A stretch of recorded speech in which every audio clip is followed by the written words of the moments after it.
তুই কি কোথাও যাচ্ছিস? আরে সামনেই সরস্বতী পুজো আছে না, তার জন্য মেকআপ ভিডিও করছি। ও, আমি ভাবলাম কোথাও যাচ্ছিস। না রে, কোথাও যাচ্ছি না। এখন প্লিজ আমি আমার ভিডিওটা বানিয়ে নিই। ঠিক আছে।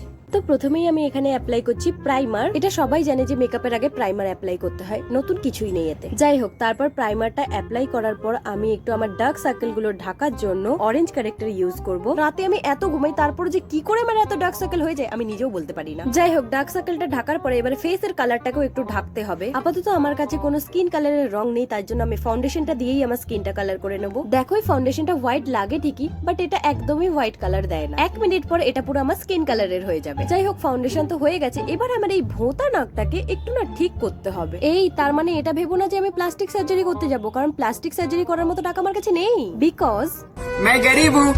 যাই হোক, এবার আমি পাউডার দিয়ে পুরো বেসটা সেট করে নেব। এবার আমি রং তুলিটা দিয়ে ভালো করে চোখটা এঁকে নেব, কারণ চোখটাকে একদম মায়াবী বানাতে হবে। আমার চোখটা তো একদমই মায়াবী নয়, চাইনিজদের মতো। এই জন্য আমি চোখটাকে রং তুলি দিয়ে এঁকে মায়াবী বানাবো। আর একটা কথা, এটা কিন্তু কোনো মেকআপ ভিডিও নয়, এটা একটা আর্ট ভিডিও। কারণ মেকআপ হচ্ছে একটা আর্ট, যেটা সবার দ্বারা হয়। যেমন আমাকেই দেখো, আমার দ্বারা তো একদমই হয় না, বাট তবু আমি ট্রাই করছি। জীবনে যাই হয়ে যাক, চেষ্টা থামাবো না, চেষ্টা তো আমি করেই যাব। তো এখানে আমার অলমোস্ট পেন্টিংটা ডান হয়ে গেছে, আর একটু বাকি আছে, বাট এটা করতে করতেই আমার মনে হয় 1 ঘন্টা লেগে যাবে। হাইলাইটার দেওয়ার পরে আমার লাস্ট স্টেপ হচ্ছে লিপস্টিক। লিপস্টিকটা লাগিয়ে নিলেই সব কমপ্লিট হয়ে যাবে। ফাইনালি আমার মেকআপটা হয়ে গেছে। এটা হচ্ছে আমার সরস্বতী পুজোর ফার্স্ট লুক। আমি হলুদ শাড়িতে ট্রাই করেছি। পেন্টিংটা কেমন লাগছে সেটা কমেন্টে অবশ্যই জানিও।